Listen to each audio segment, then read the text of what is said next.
Are you a Gen Z hustler, a millennial side gigger, or maybe a boomer who's seen more recessions than TikTok trends?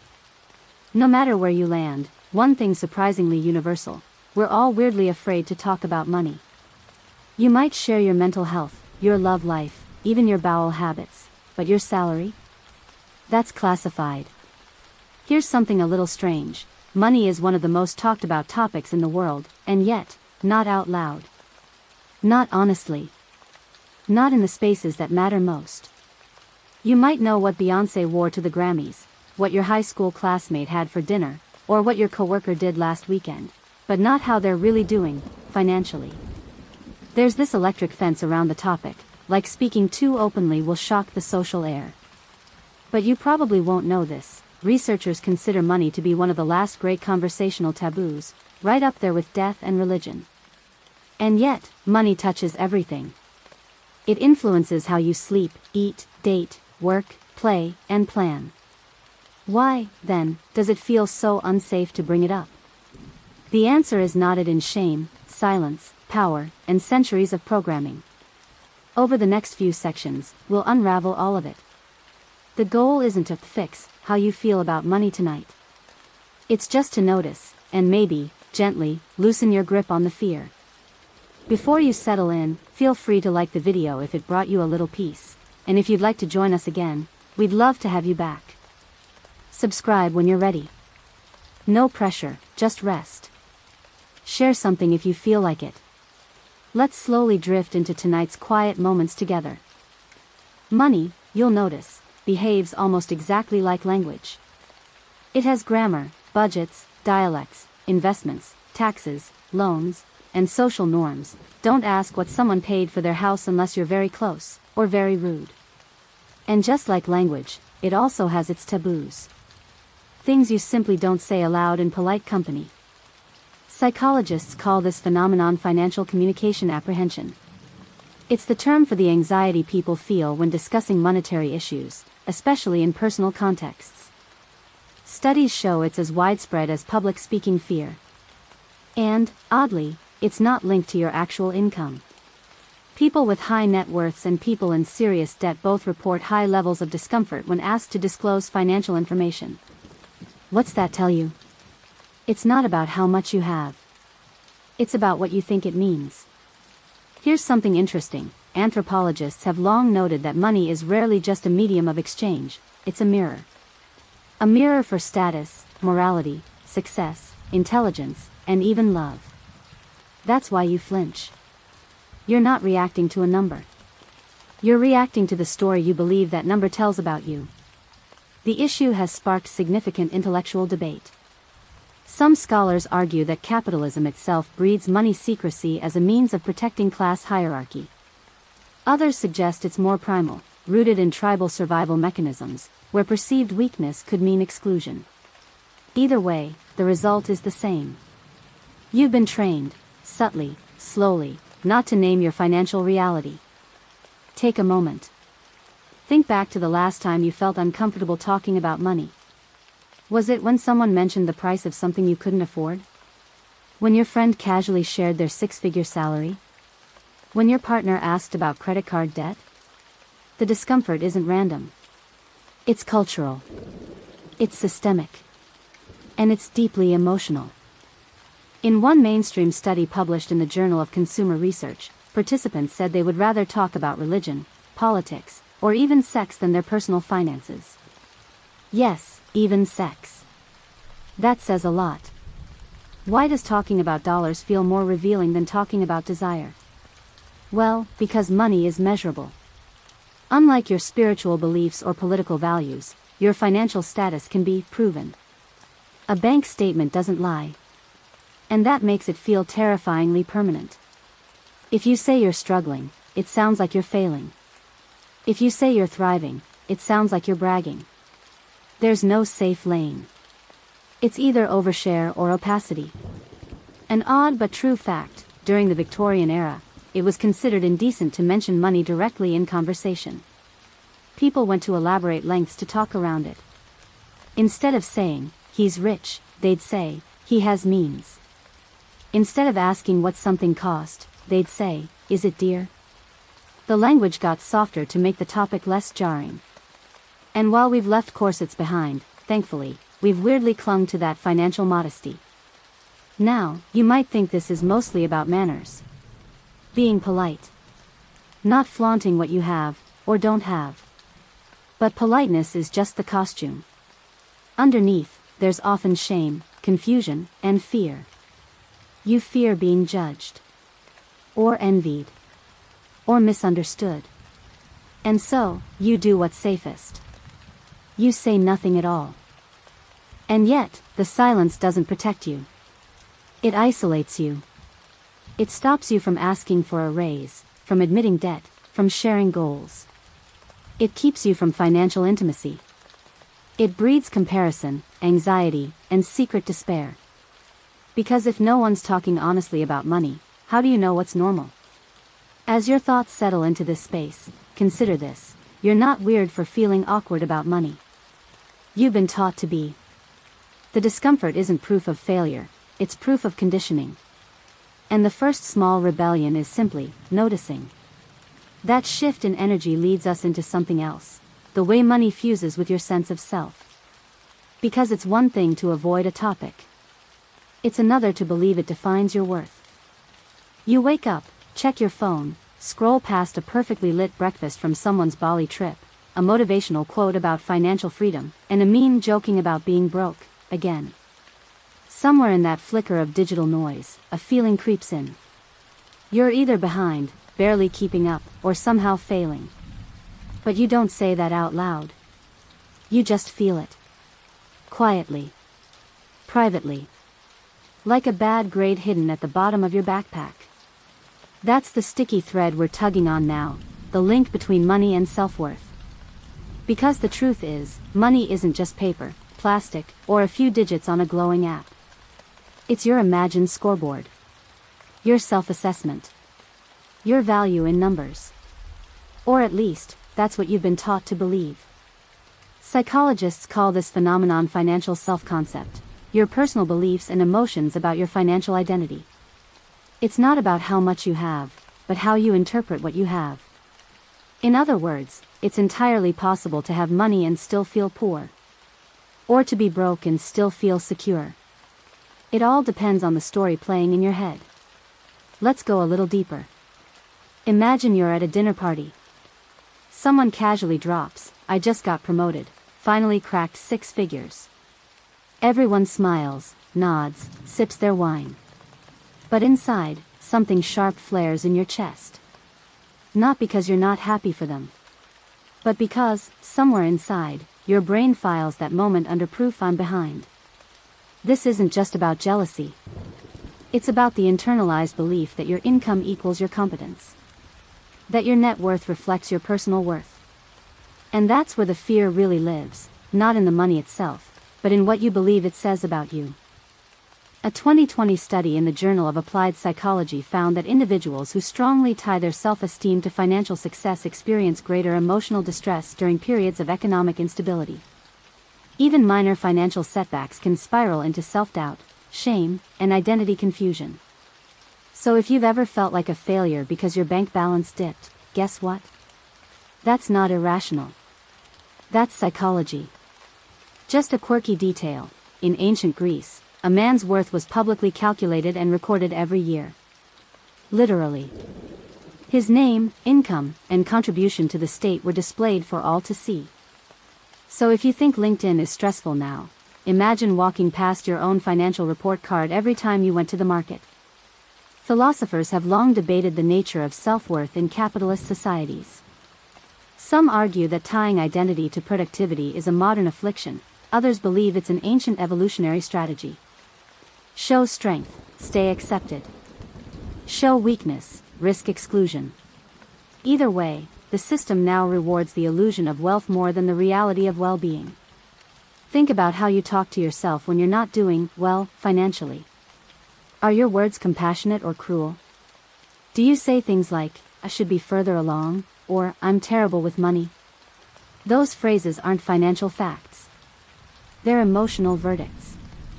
Little whispered judgments dressed up as fiscal responsibility.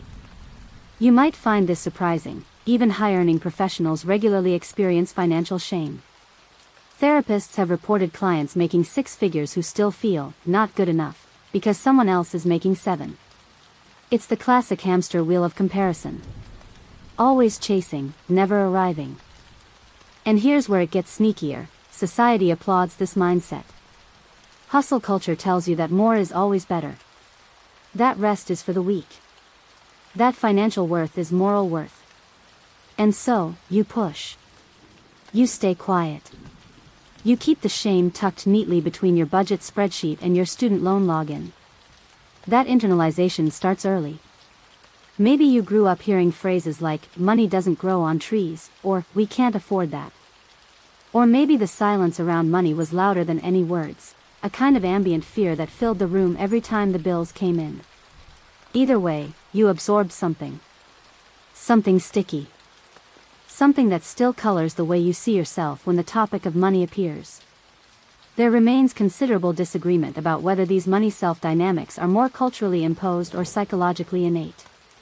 Some researchers argue that we naturally tie success to survival, and thus to money.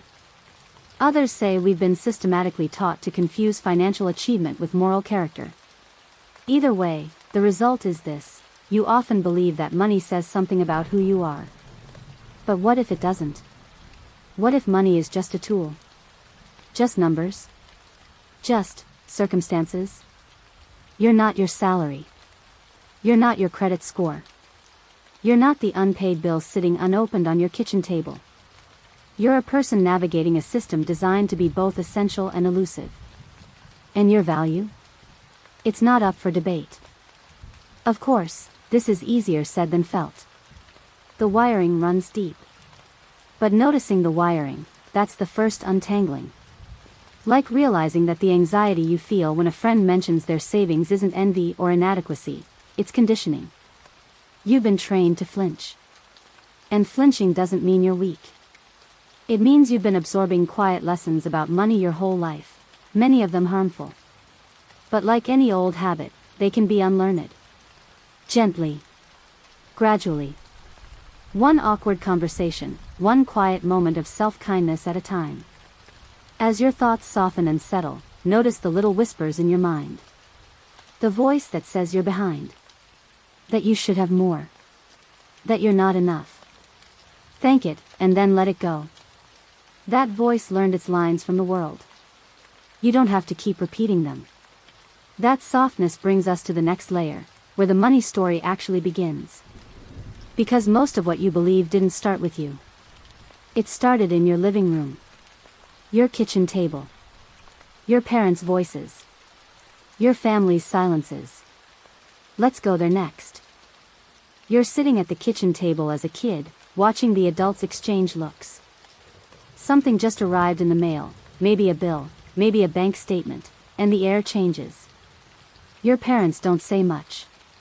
Maybe they argue in whispers later, or maybe they just go quiet altogether. Either way, the lesson settles into you like smoke. Money is something we don't talk about. You didn't need a lecture. You learned everything from the vibe. From the tension in your dad's shoulders. From the way your mom avoided the grocery receipt like it was radioactive. From the way no one ever said the word debt, but everyone felt it. And so, without even realizing it, you picked up a script, one that would guide your own financial voice for years. That's what this part's about, the inherited silence. The generational hush. The financial trauma hand-me-downs wrapped in polite dinner conversation and unopened envelopes. You learn how to talk, or not talk, about money first at home. And for most people, that script is a mix of superstition, shame, and survival. One mainstream psychology study published in Child Development found that children as young as 6 form lasting beliefs about money based on the emotional tone of financial conversations they overhear. Not the numbers. Not the budget. Just the tone. So if money made people tense, scared, or angry in your house, guess what kind of relationship you're likely to carry into adulthood? And here's the kicker, even families that have money often avoid talking about it. Sometimes it's a privacy thing. Sometimes it's an etiquette thing. But mostly, it's emotional. Because when you say the numbers out loud, they start to mean things. Things you might not be ready to unpack, like who earns more, who sacrifices more, who gets to decide, and who quietly carries the load. A little surprise for you, in many upper-middle-class households, children grow up knowing their family is comfortable, but never hear specifics. They learn to speak in euphemisms. We're doing fine, we're careful, we don't like to flaunt. Meanwhile, in low-income households, kids often hear the exact opposite: full exposure to financial stress, but little sense of control. We can't afford that, the rent's late again, money doesn't grow on trees. Neither version sets you up for clarity. One teaches shame through secrecy. The other, through scarcity. Both keep the real conversation buried. An odd but true fact: in traditional Japanese households, it was common for the eldest son to inherit not just family assets, but also the family's financial status, including debts, honor obligations, and business responsibilities. This role was deeply symbolic and was rarely questioned or discussed. The family didn't just pass down money, it passed down a story. And you? You've probably inherited a story too. Maybe it sounds like, we always make do, or, people like us don't have nice things, or, you have to work twice as hard to earn half as much. You might not even realize you're repeating those phrases, but they live in you, in how you spend, save, or freeze up when the credit card machine beeps. Philosophers have long explored generational habits, particularly when it comes to money. Do we simply reenact what we grew up seeing, or can conscious awareness break the cycle? The debate is ongoing. Some believe financial trauma runs too deep to overcome without deliberate, structured support. Others argue that self-awareness and intentional action can be powerful enough to change the financial narrative. But here's the good news: just noticing the inheritance gives you power. It lets you choose. You can't choose what you were taught, but you can choose what you keep. Take a breath. Think back. How did your caregivers talk about money? Did they fight about it? Hide it? Use it as a reward or punishment? Was it a source of pride or constant dread? Did you learn that money was power, or danger? Because all of that shapes how you talk about money now. If you learned that financial conversations led to conflict, you probably avoid them. If you saw one parent control the money, you might associate finances with power imbalance. If you heard constant warnings about ending up poor, you might hoard money out of fear, even when you don't need to. Did you know this?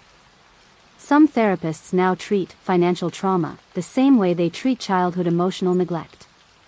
Not because money itself is traumatic, but because the way it was used, hidden, or weaponized in early life left lasting wounds. And that brings us to a strange irony: many of us want to talk about money. We want to ask our parents how they managed. We want to share our struggles with friends. We want to be honest with partners. But that inherited hush, the silence we grew up with, follows us. It whispers, "Don't go there. That's dangerous. That's rude. That's private." And sometimes it is private. Boundaries are healthy. You don't need to broadcast your savings account to feel empowered. But when silence is a shield for shame, that's when it becomes a cage. Now think about this: if your family never modeled money conversations, how do you know what one even sounds like? That's the tricky part. It's hard to do something you've never seen done. It's like trying to build a house without a blueprint. So you either avoid the topic completely, or overcompensate, obsess, and micromanage it to death. But it doesn't have to stay that way. You can start small. With one honest sentence. One real moment of clarity. Something like, "I'm realizing I feel anxious when we talk about bills," or "I want to get better at understanding our finances, but I wasn't taught how." That's it. That's the crack in the silence. And as that crack widens, you start to see how much of your money fear isn't actually about money at all. It's about belonging. About survival. About love. And that shift in perspective? It opens the door to the next dimension, where silence isn't just passed down from family, but actively reinforced by the world around you. Your friends, your feed, your algorithm. Because if you think your parents set the tone, wait until you see how Instagram turns money into myth. You open your phone, and within 10 seconds you've seen 3 luxury vacations, 2 minimalist living room tours, and a finance influencer pouring espresso into a Louis Vuitton mug while whispering about passive income. It's all aspirational. It's all stunning. And it all feels vaguely fake. But the impact on your brain? Very real. That's where we go now, into the glossy maze of social media, where the illusion of wealth dances daily across your screen, messing with your sense of what's normal, what's possible, and most frustratingly, what's enough. The thing is, you don't just see money online, you see lifestyles. Curated, airbrushed, heavily filtered lifestyles. And even when you know it's curated, it still triggers something primal. Something that says, you should have that too. And if you don't, well, maybe something's wrong with you. Psychologists call this social comparison theory. It's the idea that you measure your self-worth by comparing yourself to others, especially those you perceive as peers. Not billionaires, not celebrities. Just people who feel like they're in your orbit. Your age, your city, your vibe. That's why watching someone from your high school buy a house before 30 can sting more than hearing Jeff Bezos bought another yacht. A mainstream psychology study published in Computers in Human Behavior found that regular exposure to wealth displays on social media is directly correlated with increased feelings of financial inadequacy and anxiety, particularly among young adults. Even when viewers knew the content was exaggerated, they still felt worse after viewing it. The brain doesn't always process digital life logically. It processes it emotionally. Here's a twist you didn't expect. There's now a term called affluenza, used to describe the psychological toll of constant exposure to unattainable wealth. It's not just envy, it's burnout. A kind of spiritual erosion caused by feeling perpetually behind in a race you didn't even agree to run. Did you know this? Ancient Romans used to stage elaborate banquets, not just for feasting, but for being seen feasting. Wealth was performative, even then. But at least in those days, the show ended when the party was over. Now, the show is 24/7, and you're both audience and performer. That brings us to a subtle pressure you might not even notice, the pressure to look successful, even when you're not okay. You see it in influencer culture, yes, but also in everyday posts. That friend who just redid their kitchen, or the colleague on a luxury cruise. You don't see their debt, their anxiety, their spreadsheet full of frantic calculations. You just see the marble countertops and the sunset selfies. And then comes the shame. Not because you want to show off, but because you feel you should be able to. You feel like your silence around money makes you invisible. And invisibility, in a world obsessed with visibility, feels like failure. Philosophers have long questioned the morality of curating one's life for public view. Is showcasing a polished image inherently deceptive, or is it simply a digital expression of human nature, our instinct to socially groom? The debate remains unsettled. What is evident, though, is that modern platforms tend to magnify surface-level impressions while silencing the subtleties. And it's within those subtleties that truth often resides. And here's the odd twist, even when people post about financial struggles, it's often edited for consumption. You've probably seen the relatable broke posts, chic in their self-deprecation. Jokes about payday arriving and disappearing, memes about drowning in student loans. They're funny, yes, but they're also armor. A way to share pain without actually sharing it. Because to truly talk about money, you'd have to be vulnerable. Not just sarcastic. You'd have to say, I'm scared, or I don't understand this, or I feel like I'm failing. And that kind of honesty doesn't go viral. It doesn't trend. It just sits in the dark, waiting for someone to say it first. Just a quirky detail, in the early days of Facebook, status updates were originally written in the third person. You had to describe your actions as if narrating your own life. Jessica is going out for sushi. Kyle is applying for a job. The format didn't last, but the mindset stuck, treating life as a highlight reel, a scripted moment, a performance. So what happens when you try to break that script? When you tell a friend you're stressed about rent, Or admit to your partner that you're behind on your credit card? There's often a pause. A shift. A flicker of discomfort. Because they weren't expecting it. Money honesty is still rare enough to feel like a plot twist. And yet, when you do speak up, something else can happen too. Relief. Connection. That beautiful moment when someone says, "Me too." Or, "Thank you for saying that." Or, "I've been scared to talk about it too." That's the antidote to the illusion. Not rejection of wealth. Not cynicism. Just truth. Unfiltered, unpolished, awkward truth. And maybe that truth starts with one sentence. Sometimes I feel like I'm the only one who doesn't have it figured out. Spoiler alert, you're not. No one does. Not even the espresso guy with the designer mug. So here's something gentle to hold on to tonight. You don't have to perform prosperity to deserve peace. You don't have to be rich to be worthy. And you don't have to keep pretending money doesn't matter to protect your pride. That realization carries us into a harder truth, the reason so many of us equate money with judgment.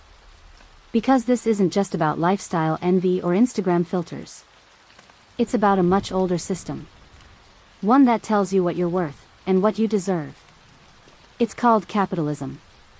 And it's the water we're all swimming in, even if we've never named it out loud. So now you're floating through the deep waters of capitalism, a system you didn't ask to be born into, but one that has shaped nearly every feeling you've ever had about money. And whether you like the word or not, it's the air you breathe. The system behind every raise you ask for, every bill you dread, every purchase you justify as a treat.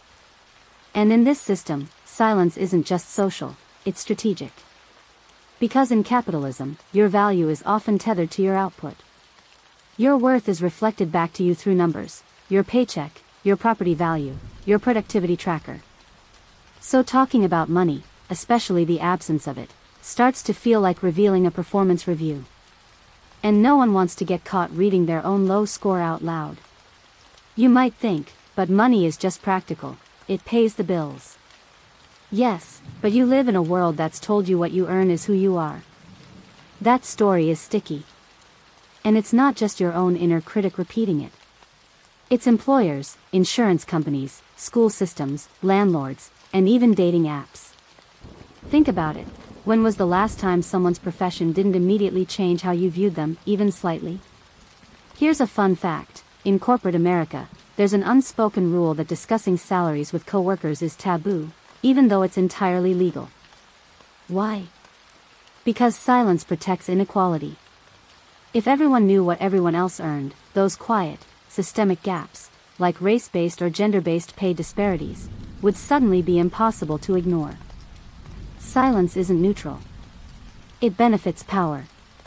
A mainstream psychology study in the Journal of Organizational Behavior revealed that employees who avoid talking about salary are more likely to accept lower pay and report decreased job satisfaction.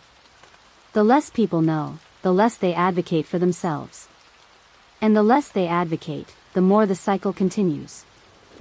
An odd but true fact, in 17th century England, workers were often paid in tokens instead of actual money, currency that could only be spent at the company store. It looked like compensation, but it was actually control. And strangely, the modern company perks, free snacks, gym memberships, wellness, incentives, sometimes feel eerily similar. Not inherently bad, but designed to keep you quiet. Comfortable. Tethered. Philosophers have long debated the role of capitalism in shaping identity. Is it simply a neutral exchange system? Or a culture-making machine that molds your values around productivity and profit? There remains considerable disagreement, of course. But what's undeniable is that in this system, talking about money isn't just awkward, it can feel dangerous. Like pulling back the curtain on a performance you've worked so hard to perfect. So you stay quiet. You don't tell your coworker you didn't get the raise. You don't admit to your friends that you feel stuck in your job because the healthcare plan is decent. You don't ask your neighbor how they afford their mortgage. Because somewhere in your brain, you've linked money to morality. Earning less means being less. Admitting you're struggling sounds like a confession. But here's the truth that your capitalist inner critic doesn't want you to realize. Money doesn't equal effort. It doesn't equal worth. And it definitely doesn't equal goodness. Some of the hardest working people in the world are paid the least. And some of the wealthiest people have never had to hustle a day in their lives. Still, the myth persists. That if you're not doing well financially, you just need to try harder. Grind more. Wake up earlier. Skip the coffee. Download yet another budgeting app. And when that doesn't work, you blame yourself. You feel guilty for resting. For wanting a day off. For craving security without constantly sacrificing joy. And capitalism? It thrives on that guilt.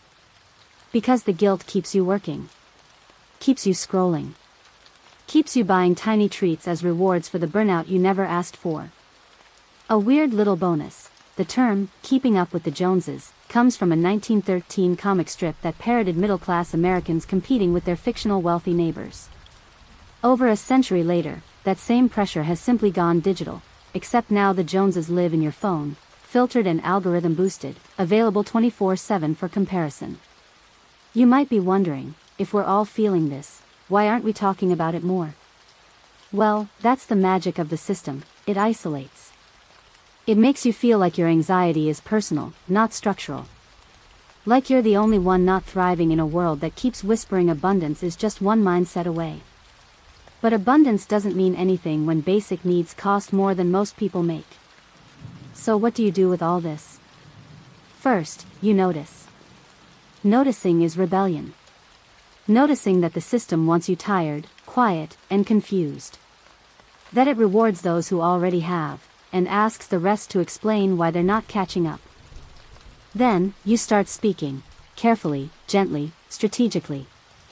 Maybe you talk to a colleague about pay transparency. Maybe you stop apologizing for not being able to attend that expensive weekend trip. Maybe you begin to ask new questions. Not, am I succeeding, but what does success even mean, and who defined it? That shift in perspective takes you somewhere more intimate. Because if money makes you feel judged in the public sphere, imagine what it does behind closed doors. When love and finances intersect, the fear deepens. Because now it's not just about your value in the workplace, it's about your value in someone else's life. So as your thoughts begin to settle from this swirl of economics and expectation, drift with me into a quieter room, where two people sit across from each other, and between them isn't just attraction or affection, but a credit score, a dinner bill, a shared dream, and the terrifying possibility of saying, I can't afford this. You're on a first date. The menu arrives. There's laughter, maybe even a spark. But then, the check lands on the table. And suddenly, the air changes. Not dramatically. Just a subtle shift, like a tightening around the edges. Who's going to reach first? Who's pretending not to notice? Who's wondering what it means? And just like that, you're not thinking about attraction or connection anymore. You're thinking about money. And how no one's talking about it. Welcome to one of the most emotionally charged intersections in your financial life, love and money. You'd think we'd be better at talking about it. After all, we plan our futures together, share our beds, sometimes even raise humans side by side. But when it comes to something as basic, and as loaded, as money, the silence can be deafening. It starts early. Not in the relationship, before that. With dating apps filtering potential matches by income brackets or job titles. With friends whispering things like, he's cute, but he still lives with his parents. Or, she's amazing, but she's got student debt.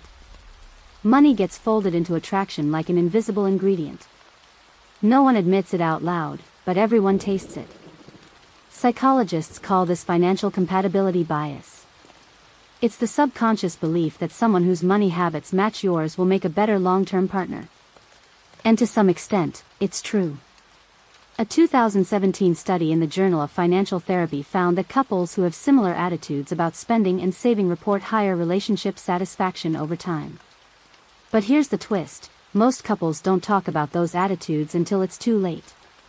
Until they've moved in, merged bills, maybe even had a few blowout fights over a surprise credit card balance. That's when the silence erupts into arguments. Not necessarily about the money itself, but about what the money means. Not what you'd guess, but true. One of the top reasons couples cite in divorce proceedings is financial conflict. Not infidelity. Not communication breakdowns. Just money, its presence, its absence, its distribution, its mystery. A random tidbit for you: in medieval Europe, a bride's dowry wasn't just a gift, it was a contract. A publicly known, detailed agreement about wealth, inheritance, and responsibility. In some regions, it was displayed in the village square before the wedding. Talk about full financial transparency. These days, you're lucky if both people know each other's credit scores before they co-sign a lease. Philosophers still argue whether money in love is a cultural distortion or a practical reality. Is love supposed to rise above material concerns, or is financial transparency an act of intimacy in itself? There's no consensus. Just a very human mess of expectations, fears, and half-told truths. Here's what tends to happen. At the beginning of a relationship, no one wants to be that person, the buzzkill who brings up budgets over brunch. So you stay quiet. You pretend. You overspend on dates to seem generous. You downplay debt because it's not romantic. And all the while, your money story is sitting silently between you, building tension like a taut wire. Eventually, the wire snaps. Maybe it's when you realize one person wants to save for a house while the other is maxing out their 4th credit card. Maybe it's when one of you loses a job and doesn't know how to say, "I need help." Or maybe it's smaller, an awkward vacation planning moment where you realize, oh, we're not on the same page. Not even close. And the silence returns. Because who wants to admit they feel financially incompatible with someone they love? This is where things get personal. Because in relationships, money isn't just practical, it's symbolic. It stands in for trust, security, generosity, and control. That's why a $20 argument can hurt more than a $2,000 mistake. It's not about the numbers. It's about the narrative. Let's say your partner suggests splitting everything 50-50. Seems fair, right? But what if one of you earns twice as much as the other? Suddenly, fairness becomes complicated. Is 50-50 really equal, or is it just easy? These are the kinds of questions people avoid because they're afraid of what the answers might reveal. And that fear? That's the real financial intimacy blocker, not the numbers, but the emotional weight attached to them. Here's something interesting. Some therapists now recommend couples have money dates, regular, structured check-ins where you talk openly about finances in a low-pressure setting. Not during a crisis. Not during a fight. Just calmly, like you would talk about weekend plans or who's picking up the groceries. It sounds simple, but it's surprisingly radical. Because for most of us, money conversations are reactive. They happen after the overdraft fee, after the missed bill, after the argument. And by then, they're not conversations, they're accusations. What if, instead, you could talk about money like you talk about feelings? Gently. Without judgment. Just, "Here's where I'm at." Followed by, "Where are you?" You don't need to agree on everything. One of you might be a spreadsheet budgeter. The other might be a vibes and Venmo person. That's okay. What matters is that you speak the language, any language. Because silence? It erodes the foundation of trust faster than any financial mistake ever could. And if you're not in a relationship right now, all of this still applies. Because how you approach love is often shaped by how you feel about your own financial story. Do you feel ashamed? Are you scared to reveal your financial reality to someone else? Are you hiding debt like a dirty secret? Those fears follow you into intimacy, whether you're dating casually or planning forever. Money doesn't ruin relationships. Silence does. And as you sit with that, you might start to notice another familiar space where money goes unspoken: your friendships. The late-night group dinners. The birthday trips. The "let's split it evenly" moments that feel fair to some and painful to others. Because if love brings emotional weight to money, friendship brings performance. Let's step into that next. You're out with friends. Drinks have been poured, laughter's flowing, and then, here it comes, the bill. It lands like a tiny bomb. A quiet shift in posture. A few polite, "I can Venmo you" offers. Someone says, "Let's just split it evenly." And you smile. You nod. But inside, you're doing mental math and quietly panicking. Because you ordered a salad and water. Someone else got steak and 3 cocktails. And yet, here you are. Equal share. Welcome to the invisible etiquette of money and friendships, a dance of generosity, guilt, performance, and deep discomfort. No one wants to look cheap. No one wants to feel like a burden. So you play along. You bite your tongue. You quietly budget around it next time. And most of all, you don't talk about it. That's the strange thing, how money, the very thing that enables shared experiences, can become the thing that destroys them when it's not named out loud. Something unexpected you'll want to know. Researchers in social psychology have found that people would rather end a friendship entirely than bring up repeated financial awkwardness.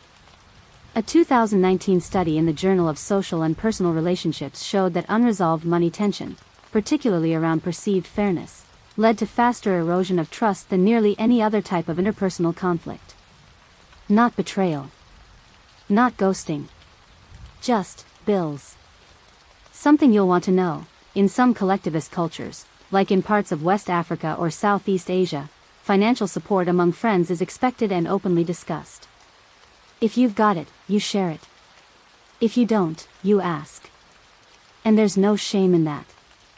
But in many Western cultures, money is handled like emotional explosives, something you diffuse quietly, alone, with a gentle smile and a passive-aggressive Venmo request. Philosophers still argue whether friendship should involve financial obligation at all. Is true friendship unconditional? Or is it quietly transactional, with invisible scorecards that tally who gave more, who offered less, who always seems to forget their wallet? There remains considerable disagreement. But what's certain is this: when money tension goes unspoken, resentment builds like pressure in a sealed jar. Think about your own experience.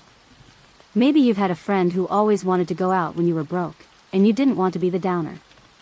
Or maybe you were the one who offered to cover someone again and again, but they never acknowledged it. Or maybe the whole group dynamic just shifted when someone started making more money, and no one knew how to talk about it. Even gifts get complicated. There's a quiet pressure in friend groups around birthday spending, holiday gifting, bridal showers, baby registries. And sure, it's the thought that counts, but let's be honest, price tags count too. You feel it. That nudge that says, if I spend less, it'll look like I don't care. And so you spend. Even when you can't afford it. Even when it hurts. All in the name of closeness. An odd but true fact, in 18th century England, some wealthier families would sponsor the social lives of poorer friends or relatives, paying for clothing and events to maintain a shared illusion of class parity. It was seen as generous, and also a little performative. Sound familiar? Modern friendships are no different. There's often an invisible desire to match vibes, match energy, match lifestyles. You might not have the same income, but you're trying to stay in sync. And if you fall behind, you feel like you're fading out of the frame. Social media makes this worse, of course. You see your friends going on trips, trying expensive restaurants, attending events. And you feel torn. You want to say yes. You want to be included. You want to be the friend who shows up. But sometimes, showing up costs more than you can pay. But you don't say that. You just smile, politely decline, make excuses, and feel the space between you slowly grow. Here's the quieter truth: money stress in friendships isn't about stinginess. It's about vulnerability. It's about being afraid to say, I actually can't afford that right now, because you don't want to look small, or like you're not successful, or like you're not enough. But what if saying that, honestly, gently, actually deepens the friendship. It's happened before. Maybe someone finally admitted, "Hey, can we skip the fancy dinner and just hang out at home this time?" And someone else said, "Oh my God, yes. I've been waiting for someone to say that." That moment? That's not weakness. That's intimacy. You might think talking about money will create distance. But more often, it clears the static. It allows people to show up for each other in real ways, not in the Instagrammable, curated kind of way, but the "I've got you, no matter what's in your account" kind of way. And yet, it takes one person to start the conversation. To say, "I'm on a tight budget right now." Or, "Can we do something low cost?" Or, "I really want to see you, but I can't do that trip." That kind of honesty is a small revolution. A quiet act of real connection in a world that wants you to equate friendship with financial performance. And if your friends don't respond with kindness? That tells you something too. Not about your worth, but about the limits of the friendship. Because if being honest about your financial reality ends the connection, it wasn't a safe space to begin with. As you settle into that truth, notice how many moments in your life have been shaped by quiet money math. The skipped event. The gift you couldn't afford. The split bill that made you anxious. The lie you told yourself that everyone else must be doing fine. They're probably not. And that opens the door to the next kind of money silence, the one that lives in fluorescent lit offices, under performance reviews and awkward HR emails. Because if money can make you feel judged by friends, wait until you see what it does at work. You're sitting in your office, or maybe on Zoom, when your manager says, "Let's talk about your goals for next quarter." And you nod. You smile. You list accomplishments, throw in a few buzzwords like initiative and collaboration. But the words that really want to come out, the ones lodged somewhere between your chest and your throat, are, "Can I get a raise?" But you don't say it. Not this time. Maybe next quarter. Or the one after that. It's never quite the right moment. Welcome to the money silence of the workplace. It's one of the most widespread, institutionalized, and anxiety-inducing spaces where financial conversations get buried under professionalism, office politics, and deeply internalized fear. Because here, money doesn't just reflect your value, it's assigned to you by someone else. And asking for more feels like challenging the verdict. Here's something that might surprise you. Studies show that most employees would rather leave their job entirely than ask for a raise. A 2018 survey found that nearly 60% of workers reported feeling uncomfortable or very uncomfortable discussing salary with their employer, even during performance reviews. It's not because they don't want more money. It's because they're afraid of what asking might imply: greed, arrogance, or worst of all, disposability. Worth a quick look, in some Scandinavian countries, all citizens' incomes are publicly available. You can literally look up what your neighbor, or your boss, earns. This radical transparency has led to smaller wage gaps and more equitable pay across genders and professions. Meanwhile, in places like the US, discussing salary openly is often treated like a social faux pas, even though legally, you have the right to do so. Philosophers have long debated the moral framing of work and compensation. Is your labor inherently valuable, or only valuable if someone decides to pay for it? Are you being compensated fairly, or just conveniently? There remains considerable disagreement. What's undeniable, though, is that when employees are discouraged from discussing pay, the system benefits those who hold the purse strings, not those who perform the labor. Think about the last time someone at work mentioned their salary. Did your stomach drop? Did you feel jealousy? Shame? Confusion? Did it make you question your own worth? That's not just emotion. That's the residue of an intentionally opaque system, one that thrives when no one compares notes. And it starts early. Entry-level job listings with competitive salary that ends up meaning, "Please don't ask." Interview questions that slyly nudge you to disclose your previous income so they can offer you slightly more, just enough to make it hard to say no. These practices aren't accidents. They're strategies. And they reinforce the idea that talking about money is risky. So instead of advocating, you stay quiet. You work harder. You volunteer for extra tasks. You become the go-to person, hoping someone notices and rewards you. And sometimes they do. But often, they don't. And the silence grows louder. Eventually, it turns into burnout. Not the dramatic kind, always, but a slow erosion. The kind where Sunday nights feel heavy. Where your calendar makes you flinch. Where you start to quietly resent the job you once liked because you've realized the effort isn't matching the compensation, and you've been too afraid to say so. This leads us into a newer trend you've probably heard of, quiet quitting. It's not about laziness, it's about boundaries. Workers doing the job they're paid for, no more, no less. Not because they don't care, but because they've realized overextending themselves didn't bring recognition, just expectation. It's a response to a system where overwork is rewarded, until it isn't. Here's an oddball detail. In the early 1900s, wage transparency boards were common in labor union halls. Workers would post what they earned and what they believed they should be earning. The idea was to create collective bargaining power. Today, it's Slack threads, Reddit forums, and spreadsheet templates passed quietly among co-workers who are tired of guessing. But speaking up still feels risky. Especially if you're in a marginalized group. Women, people of color, and queer professionals often report being penalized, overtly or subtly, for negotiating salaries. There's a fear of being seen as difficult, ungrateful, or not a team player. So the silence is strategic, yes, but also a form of self-preservation. And even when you do get the raise, there's often guilt. That awkward tension between gratitude and self-worth. The voice in your head that says, "Am I really worth this?" Or, "What if they find out I don't know what I'm doing?" Imposter syndrome and money anxiety are very cozy roommates.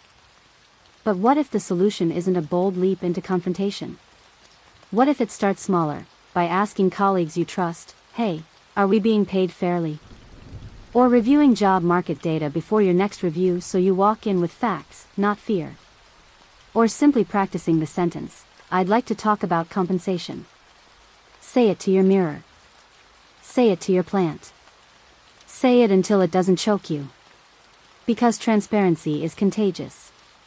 When one person speaks, others feel braver.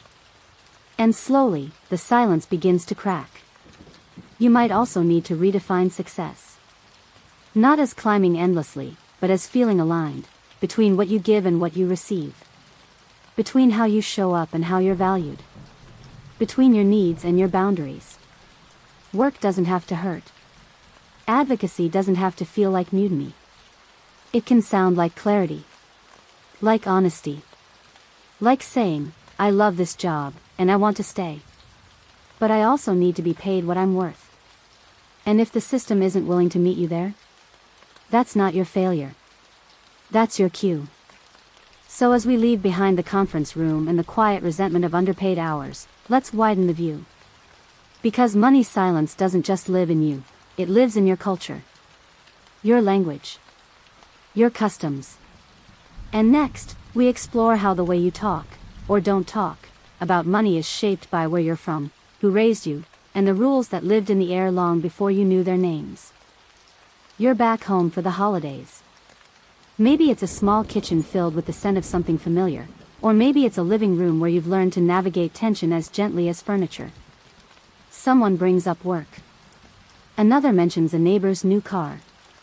There's a beat of silence when money almost comes up, but then it slips away, replaced by weather, sports, or whether the turkey's dry again this year. That moment, that tiny dodge, is everything. It's not just personal. It's cultural. You're not imagining it, every culture has its own choreography around money. Its own rules. Its own rhythms of what gets said and what stays in the silence. This is where things get especially layered. Because you're not just dealing with your own psychology or your family's habits. You're carrying generations of cultural programming about what money means, how it should be handled, and who's allowed to talk about it. A mainstream psychology study from the International Journal of Intercultural Relations found that attitudes toward money, especially financial disclosure and openness, vary drastically across cultures. In some, discussing income is considered wildly inappropriate. In others, it's just practical. There's no normal, only norms. In many East Asian cultures, for example, money is often treated as a private matter, even within families. Saving is emphasized, frugality is praised, and debt is viewed with deep unease. That quiet stoicism around finances? It's not shyness. It's legacy. Meanwhile, in parts of Latin America, it's not unusual to discuss money more openly, especially among extended family. Financial support between generations is not just accepted, it's expected. The flow of money isn't hidden. It's woven into the fabric of relational obligation. And in many Middle Eastern households, wealth is often tied to honor, something that's not flaunted in public but signaled through family reputation and unspoken cues. You may never hear numbers, but you'll understand standing. Something unexpected but real, in some indigenous cultures, wealth isn't about accumulation, it's about redistribution. The potlatch ceremony, for instance, practiced among native groups in the Pacific Northwest, is a traditional event where status is demonstrated not by hoarding, but by giving away possessions. Power, in this framework, comes from generosity, not savings accounts. Now imagine growing up in a world that praises restraint, only to move into a Western culture obsessed with flexing. Or vice versa. You're not just carrying personal money baggage, you're carrying cultural dissonance. You're fluent in two different financial dialects, and neither quite fits. A weird little bonus: in South Korea, it's common to ask someone's age upon meeting, not to be rude, but to establish the correct level of respect and hierarchy in conversation. But asking about salary? Off limits. Even close friends may never disclose what they earn. In contrast, in countries like Norway, where income is publicly accessible, money talk is less taboo, but still considered impolite in casual settings. The data is public. The discussion? Not so much.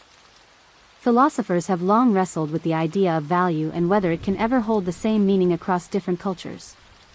Is $100 universally understood, or does its true significance lie in context, what it represents, how it's used, and where it comes from? The debate is far from settled. What is clear, though, is that culture influences more than just how you spend, it shapes what you don't say, too. And when you move across cultures, physically, socially, or generationally, that silence gets tangled. Maybe your immigrant parents were laser-focused on saving and security, but now your peers are all about investing, side hustles, and taking risks. Maybe you were raised to never talk about money with elders, but now you're expected to help manage your parents' retirement and health expenses. Suddenly, the rules shift. And there's no manual.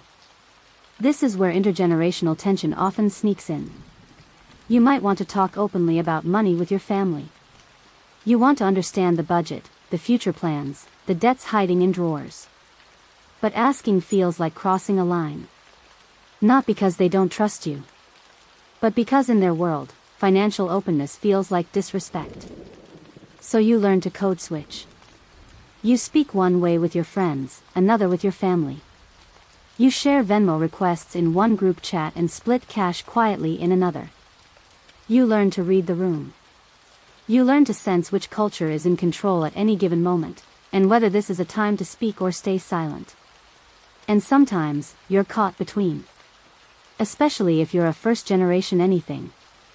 You're building wealth in a system your parents didn't grow up in, while honoring traditions that didn't include Roth IRAs or crypto portfolios. You're straddling two financial worlds, and trying to not disappoint either. That's a particular kind of loneliness. But here's the quiet freedom: you're allowed to choose. You can keep the values that ground you, generosity, privacy, family support, and still question the silences that no longer serve you. You can honor tradition and still create space for dialogue. And it doesn't always have to be dramatic. Sometimes it's just saying, I want to understand how we're planning for the future, or, can we talk about how we're handling this bill? It doesn't have to challenge authority. It just has to invite honesty. And slowly, those cultural scripts begin to shift. Not all at once, but in small, quiet rewrites. You get to choose which parts of the silence you inherit, and which parts you let go. And as you reflect on your own cultural script, you might notice another layer to the silence. One not rooted in etiquette or tradition, but in fear. Fear of lack. Fear of failure. Fear born from trauma, sometimes acute, sometimes slow and constant. Because for many people, money fear isn't abstract. It's lived. It's wired into the nervous system. And next, we'll explore what happens when your body starts carrying your financial story even when your mouth can't. You wake up at 3 a.m. heart pounding, chest tight, and your brain doing that thing, spiraling through numbers, due dates, worst case scenarios. You're not just thinking about money. You're feeling it. In your body. In your breath. As if your debt were a shadow standing at the foot of your bed. This isn't just anxiety. This is financial trauma. And it's real, even though no one taught you to call it that. Tonight, we're stepping into the part of money silence that hides inside your nervous system. The place where money isn't just a topic, it's a trigger. Something that makes your shoulders tense, your stomach drop, your voice catch. Even when the math makes sense on paper, your body doesn't buy it. It's still waiting for the other shoe to drop. Psychologists now recognize something called financial PTSD. It's not a clinical diagnosis in the strictest sense, but it behaves like trauma, showing up in fight-or-flight reactions, chronic anxiety, avoidance behaviors, and deeply embedded shame. And it's far more common than you'd think. A 2021 study from the Journal of Financial Therapy found that individuals who had experienced sudden income loss, eviction, food insecurity, or repeated financial instability often developed long-lasting physiological and emotional responses, ones that mirrored those of traditional post-traumatic stress. Even after their situation improved, the fear stuck around. You might find this surprising. Your brain doesn't know the difference between a financial threat and a physical one. To your limbic system, a bounced check can light up the same neural pathways as a bear in the woods. That's why even small money tasks, opening bills, checking your balance, can feel like danger. Your brain is screaming run, and your spreadsheet is just sitting there blinking. Here's a fun fact. Therapists are now treating financial anxiety using somatic methods, body-based techniques like breathwork, EMDR, and grounding exercises. Because talking about money isn't always enough. You have to feel safe before you can think clearly. A random tidbit for you: during the Great Depression, psychologists observed an uptick in what they called currency hoarding syndrome. People who had lost everything began hiding cash in walls, under mattresses, even inside hollowed-out books. The trauma didn't just change their behavior, it rewired their relationship to security itself. Philosophers have long debated whether fear of poverty is innate or learned.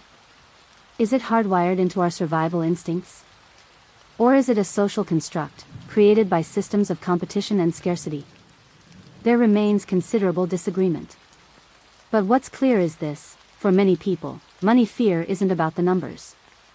It's about safety, control, dignity. And when those are threatened, your whole body remembers. Maybe you've lived through a job loss, a foreclosure, a medical emergency that left you choosing between insulin and rent. Or maybe it's less dramatic, but constant. A slow drip of never quite enough. Always doing the mental math. Always one emergency away from unraveling. Even if you're okay now, your body might not believe it yet. You find yourself avoiding financial conversations, not because you're lazy or irresponsible, but because your nervous system learned that money equals danger. So you freeze. You procrastinate. You feel shame on top of fear. And the silence deepens. You're not alone in this. In fact, you're part of a very quiet majority. People don't talk about the physical symptoms of money stress, but they're everywhere: headaches, insomnia, digestion issues, panic attacks. It's not all in your head. It's in your muscles, your breath, your cortisol levels.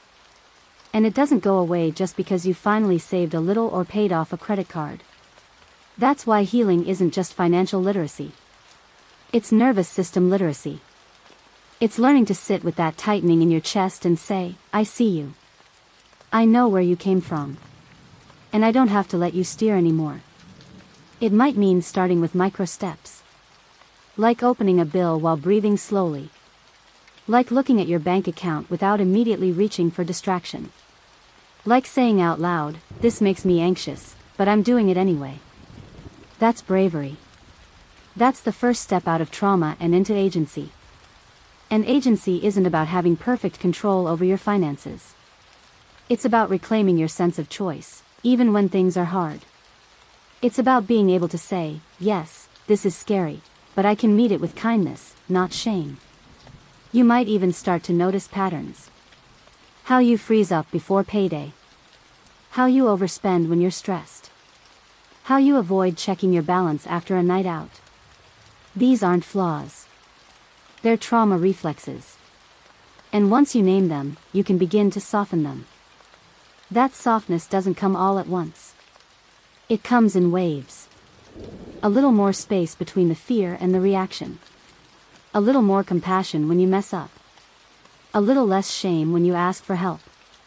And yes, help is part of healing too.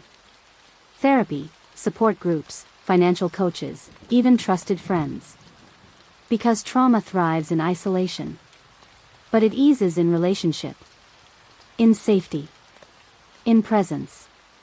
So if you've ever felt broken because money triggers you, know this, you are not broken. You are responding exactly the way a human would respond to repeated uncertainty.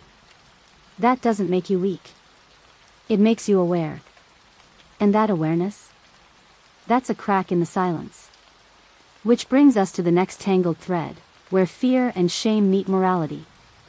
Where you're told to feel bad about wanting money, and also feel bad about not having it. Because nothing confuses the financial soul more than a little spiritual guilt mixed with capitalist contradiction. Let's walk softly into the strange paradox of religion and wealth. You're sitting in a pew, or maybe kneeling on a mat, or sitting cross-legged at a retreat, and somewhere in the atmosphere, spoken or implied, is this message: be humble. Give freely. Don't let money control you. You nod, you agree. It feels right. But then, a few days later, you're hustling overtime, stressing over bills, and wondering why a part of you still feels guilty for wanting a little financial ease. Welcome to the spiritual side of money silence, where religion, morality, and money collide in a beautifully confusing swirl of aspiration and guilt. It's strange, isn't it? You're taught to see wealth as a blessing, but not to desire it too much. To give to the poor, but not talk about what you kept for yourself. To believe that prosperity is a sign of grace, but also that loving money is the root of all evil. It's a mixed message sandwich, and most people are quietly choking on it.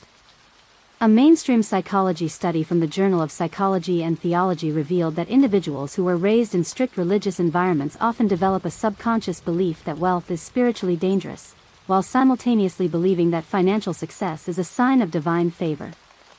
That internal contradiction leads to chronic money ambivalence, guilt when you get it, shame when you don't. A small but strange highlight: in medieval Europe, the Catholic Church banned usury, the charging of interest, because making profit from lending was considered sinful. Yet the wealthiest institutions in those societies were, surprise, churches. Lavish cathedrals were built on tithes from the poor, while sermons warned against the corrupting power of gold. If that seems contradictory, well, so is most money theology. A little surprise for you: the prosperity gospel, a popular theological movement especially prevalent in parts of the U.S., teaches that faith leads directly to financial success. It encourages believers to claim abundance, give generously, especially to their church, and expect material blessings in return. Critics call it spiritual manipulation. Supporters call it divine truth. Either way, it's another version of a familiar message: your money reflects your righteousness. Philosophers still argue whether spiritual teachings were ever meant to guide financial behavior at all. Was Jesus flipping tables in the temple about money specifically, or about corruption? Was Buddha renouncing wealth as an individual act of freedom, or as a condemnation of all ownership? There remains considerable disagreement. But one thing's clear, religion has shaped how we feel about money, even when we're not religious. And not just how we feel about our money, but how we judge others. Think about the subtle judgments you make. The way you side-eye a luxury car parked outside a rundown building. Or the way you silently applaud someone who lives simply. You've been trained, often without realizing it, to equate frugality with virtue. But at the same time, you've also been taught to admire success. Especially financial success. You want the storybook glow-up, the miracle breakthrough, the rags to riches Instagram reel. So what happens when you start doing well? When you start saving, investing, maybe even thriving a little? For many people, especially those with religious or spiritual roots, the answer is, you hide it. You downplay your wins. You feel uneasy sharing success. You fear becoming the person others whisper about in jealousy or judgment. So you shrink. You make yourself small. You keep the bonuses and promotions close to your chest. You feel bad for wanting more, and then feel ashamed for not wanting to give it all away. And on the flip side? If you're not doing well, if you're struggling, you might feel like you've somehow failed not just financially, but morally. Like you're not being faithful enough, grateful enough, generous enough. Like you're being punished. This creates a perfect storm of silence. You're not supposed to flaunt money. You're not supposed to complain about not having it. And you're definitely not supposed to ask for help, because shouldn't you just trust the process? Pray on it? Manifest abundance? Let me share a neat bit with you. In Judaism, there's a concept called tzedakah. Often translated as charity, but it actually means justice or righteousness. Giving isn't optional, it's a duty. But it's also done privately. The highest form of tzedakah is giving anonymously, so that both the giver and the recipient are spared shame. In that model, money becomes a sacred responsibility, not a source of pride or pity. Contrast that with more individualistic approaches, where donations come with plaques, Instagram captions, or networking perks. The message subtly shifts from give because it's right to give because it elevates your brand. The silence, again, sits in the middle. You don't want to brag. But you don't want to be invisible either. You want to contribute, but not be taken advantage of. You want to enjoy what you have, but not feel like a sinner in designer shoes. And all of this, every bit of it, lives in your relationship with money. Whether you light candles, meditate, chant, or just try to live a good life, your inner compass about money has likely been calibrated by centuries of sacred text and social expectation. So what do you do with that? First, name it. Oh. That guilt I feel when I think about making more money? That's not mine. That's inherited. That hesitation I feel before giving? That's a boundary issue, not a moral failure. Then, start to question, is it possible to be both spiritual and wealthy? Generous and discerning? Ambitious and grounded?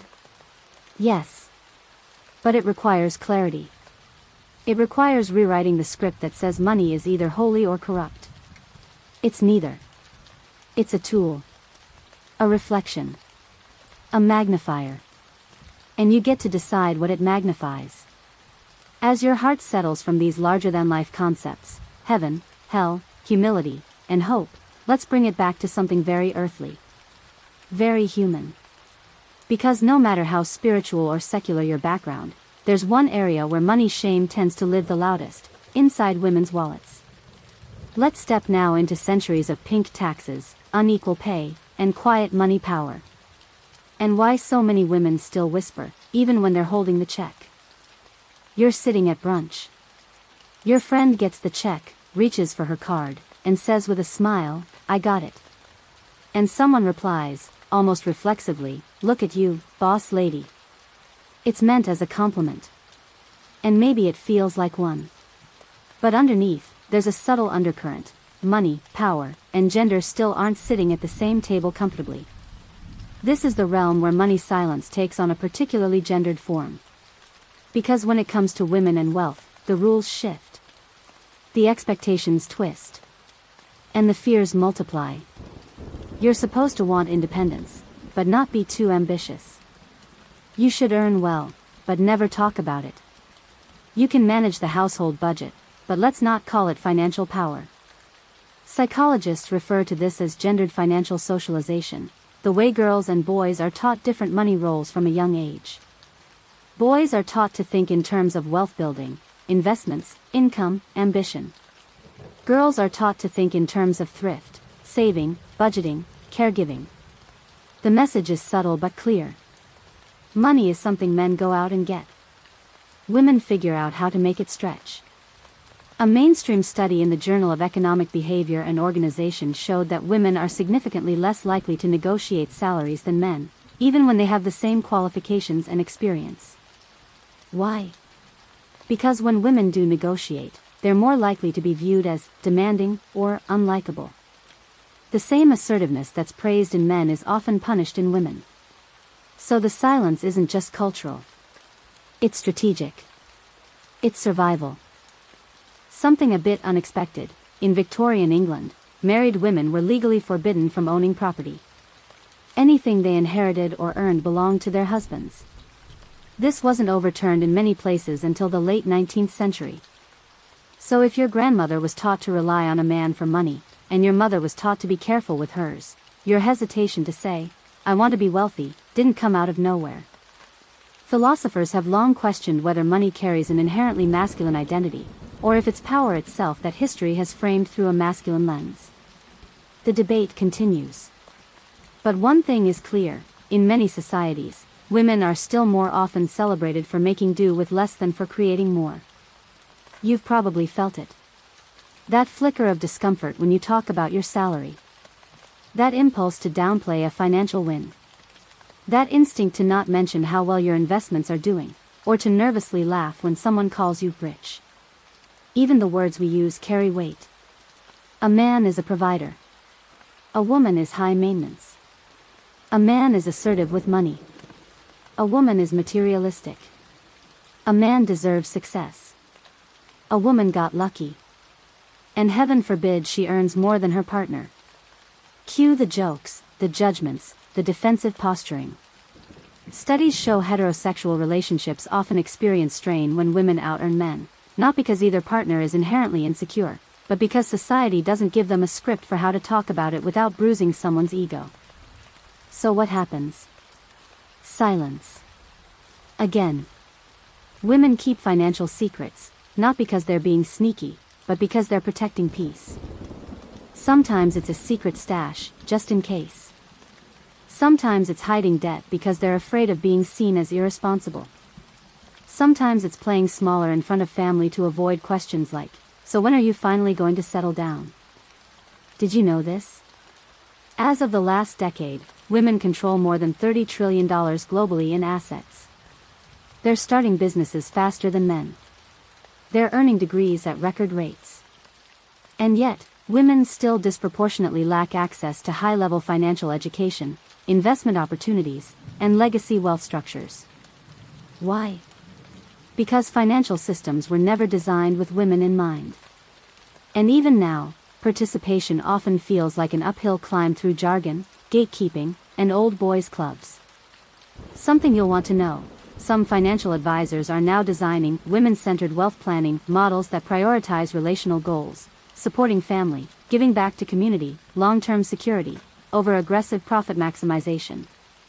Not because women aren't capable of risk-taking, but because they've historically been punished more severely when risks don't pay off. And so, many women stay quiet. They don't ask about investment accounts. They don't push for raises. They don't tell their friends they're doing well. Because they're afraid of judgment, from men, from other women, even from themselves. That judgment isn't always external. It lives inside you, too. That voice that says, "Am I being selfish? Am I too focused on money? Am I allowed to want more without losing who I am?" And the answer is yes. Yes, you are. You're allowed to want wealth, not just comfort.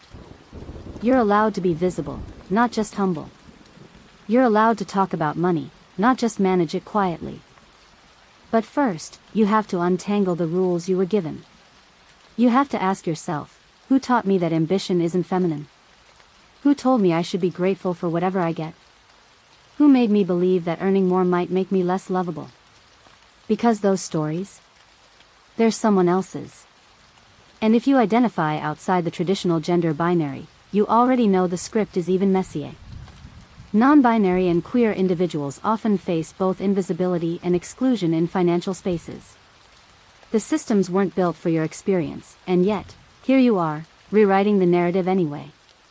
So what's the antidote? Community. Education. Talking. Sharing real numbers.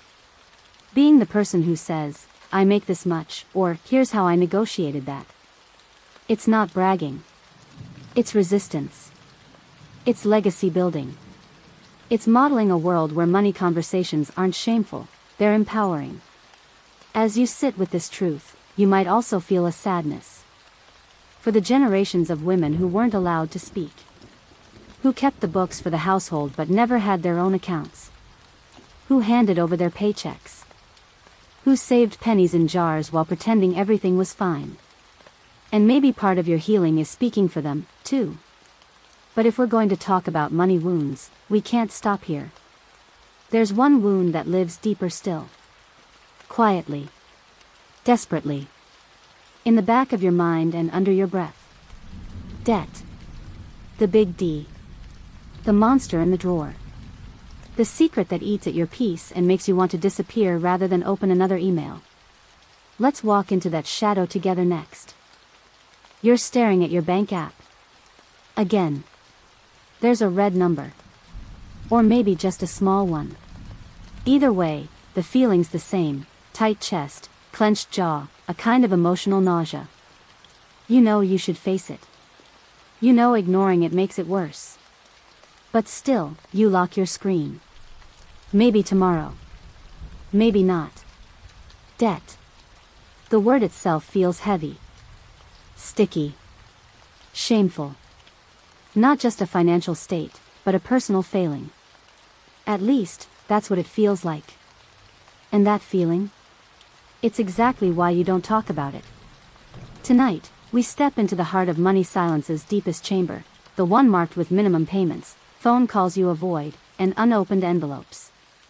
The one where denial becomes a coping strategy. Because sometimes the truth isn't just scary, it feels unbearable. You might find this surprising, over 70% of Americans carry some form of debt. Credit cards, student loans, medical bills, personal loans, car payments. Debt isn't the exception. It's the norm. And yet, it's treated like a dirty secret. As if the very existence of debt says something about your character. Psychologists call this debt stigma. It's the internalized shame and self-blame associated with owing money. And it's not just emotional, it has real consequences. People with high debt-related shame are less likely to seek help, less likely to open bills, and more likely to experience depression and anxiety. Shame doesn't lead to change, it leads to hiding. Here's something interesting. A 2020 study in the Journal of Consumer Psychology found that people are more likely to confess to infidelity or substance use than to admit the full extent of their debt to friends or even partners. Not because they're dishonest, but because they're afraid of being judged as irresponsible, reckless, or, worse, stupid. But here's the truth, debt doesn't mean you failed. In fact, most debt is the logical outcome of systems designed to make you dependent. Wages don't keep up with costs. Rent outpaces income. Healthcare isn't affordable. Education is priced like a luxury, then marketed as a necessity.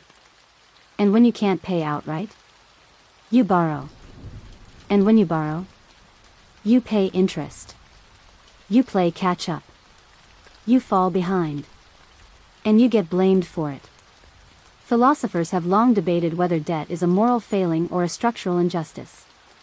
Is owing someone money inherently wrong, or is that belief a tool of social control? There remains considerable disagreement. But historically, debt has been weaponized. Used to separate the worthy from the irresponsible. In ancient Mesopotamia, unpaid debt could lead to slavery. In 19th century England, you could be jailed for it.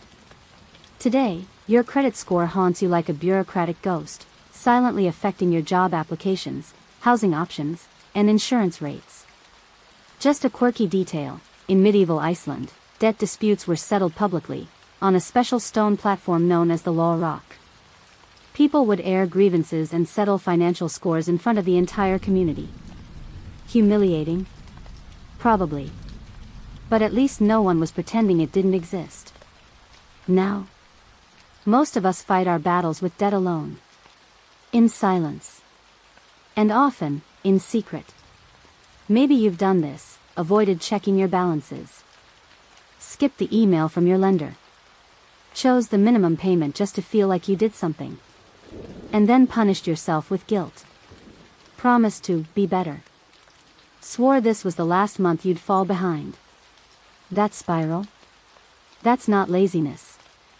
That's avoidance coping. A nervous system survival strategy. If you don't see it, you don't have to feel it.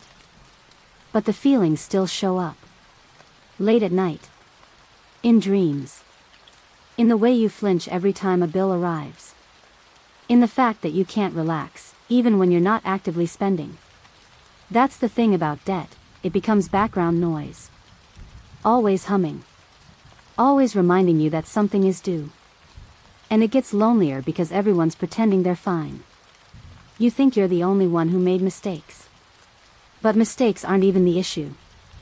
The issue is that debt has become the quiet tax of survival. You're paying for medical bills because your body broke down. For tuition because you were told education was the way out. For groceries because inflation won't chill. You're doing what you have to do. And yes, maybe you bought a few things you didn't need, because, honestly, denial sometimes looks like retail therapy. Like trying to feel normal for 5 minutes. Debt's silence thrives in that shame. It grows in isolation. It convinces you that you're behind, that you're bad with money, that no one else would understand. And so, you lie. You say you're fine. You go out when you shouldn't. You post pictures that suggest ease. Because debt is supposed to be invisible. And you're supposed to pretend you're not carrying it. But what if you stop pretending? What if you told a friend, hey, I can't go out this weekend, I'm focusing on paying off my credit card? What if you sat down and looked at the full amount, not to beat yourself up, but to finally see it? What if you reminded yourself that this number doesn't define you? You are not your debt. Debt is a situation. A sum. A set of circumstances. It might require serious strategy. It might take time. But it is not a character flaw. And it is not permanent. One of the most powerful shifts you can make is replacing the question, how could I let this happen, with, what do I need to feel safe again? Safety, not shame, is what leads to change. And if you need help, you're allowed to ask. Financial counselors. Support groups. Apps that help you organize your repayments. Even just saying to a friend, I'm working on this. That's enough to start breaking the silence. Because you deserve peace, not just someday, but now. Not just when the debt is gone, but while you're learning to face it without fear. And when you can do that, when you can look at the full picture and say, okay, this is mine. And I'm still worthy, that's not just financial empowerment. That's healing. And healing is exactly where we're going next. Because the final chapter isn't about shame, or silence, or secrecy. It's about courage. It's about the soft, stubborn hope that says, maybe we can talk about money. And maybe, just maybe, we can make it less terrifying. Let's find out. You're sitting across from someone, maybe a friend, a partner, a therapist, or even your own reflection, and the moment arrives. That subtle breath before the truth comes out. You say it, I'm not where I want to be financially. Or, I'm scared to open my bank account. Or, I never learned how to manage money, and I feel embarrassed. And instead of judgment, something else happens. Relief. The conversation doesn't implode. No one walks away. In fact, maybe they lean in. Maybe they say, "Me too." This is where the silence starts to unravel. This final space we're entering isn't about numbers or budgets or how to maximize your investments. It's about the quiet, radical act of saying the thing you were taught not to say. Of talking back to the fear. Of reclaiming your voice in a space that was built to keep you small, scared, and quiet. Because fear doesn't disappear when you earn more. Shame doesn't melt the moment you get out of debt. Those feelings live in the body. In memory. In culture. And healing isn't about erasing them, it's about learning to move with them. To speak anyway. This might flip your expectations. In a 2022 study on financial well-being, researchers found that people who regularly talk about money with trusted friends or family reported less financial stress, even when their actual income or debt levels hadn't changed. The shift didn't come from more money.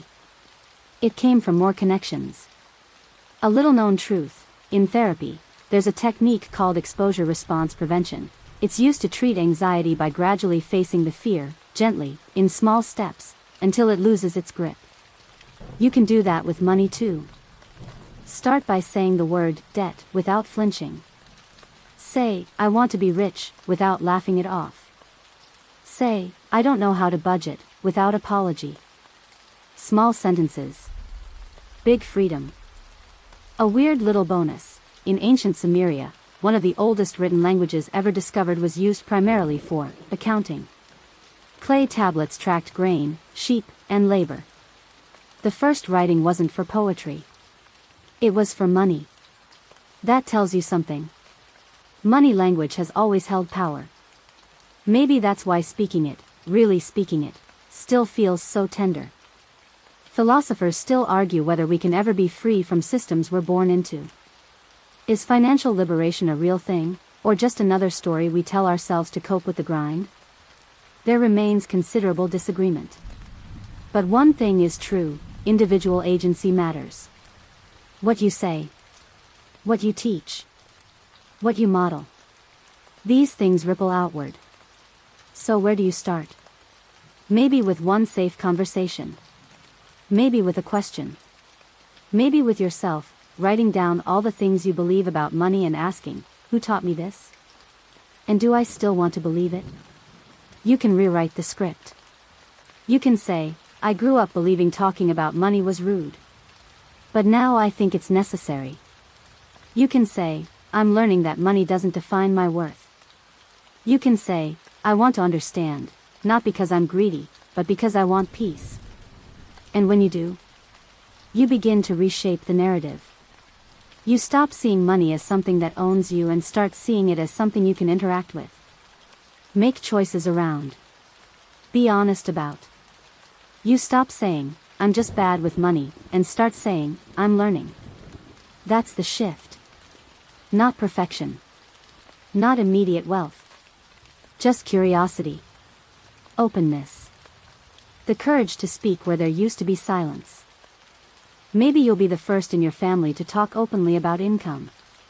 Maybe you'll help a friend face their debt with compassion.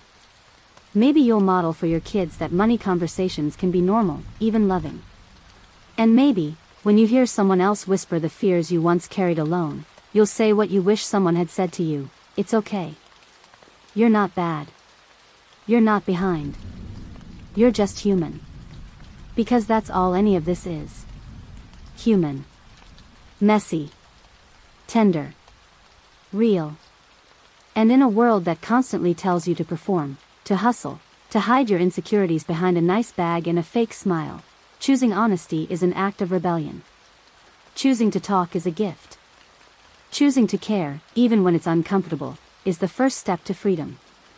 So no, you don't have to become a personal finance guru. You don't have to master tax law.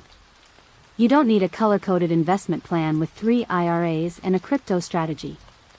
You just need to talk. Gently. Honestly. Repeatedly. Because the more you talk, the less power the fear has. The more you listen, the less alone someone else feels. And the more we all speak, the less shame there is to pass around. So let this be your quiet beginning. Not an answer. Just an invitation. One conversation. one question. One less secret. And now, let's soften into stillness. Into the space that lives beyond the fear. Let your body exhale. Let your breath slow. You've made it through the noise. And what comes next is peace. So here we are. A little quieter now. A little slower. You've walked through a lot tonight. Memories, silence, shame, and strange facts about ancient dowries and Viking debt. You've seen how deep this topic runs, how money isn't just currency, it's culture, it's memory, it's emotion. And through it all, you kept going. One breath, one idea, one whispered truth at a time. Let that settle in. Let your body soften into the space you're in. Let your eyes close, or stay half open, if that feels easier. There's nothing more to figure out tonight. You've done enough. More than enough. Let yourself feel proud, not for solving everything, but for simply noticing. That's where all healing begins. In the noticing. In the quiet bravery of awareness. You saw the silence. You listened to it. And now, you get to decide what comes next. Not urgently. Not perfectly. Just gently. Maybe tomorrow, or next week, or when the time feels right, you'll say something different. Ask something new. Or maybe you'll just breathe easier, knowing you're not the only one. And that's a kind of freedom too.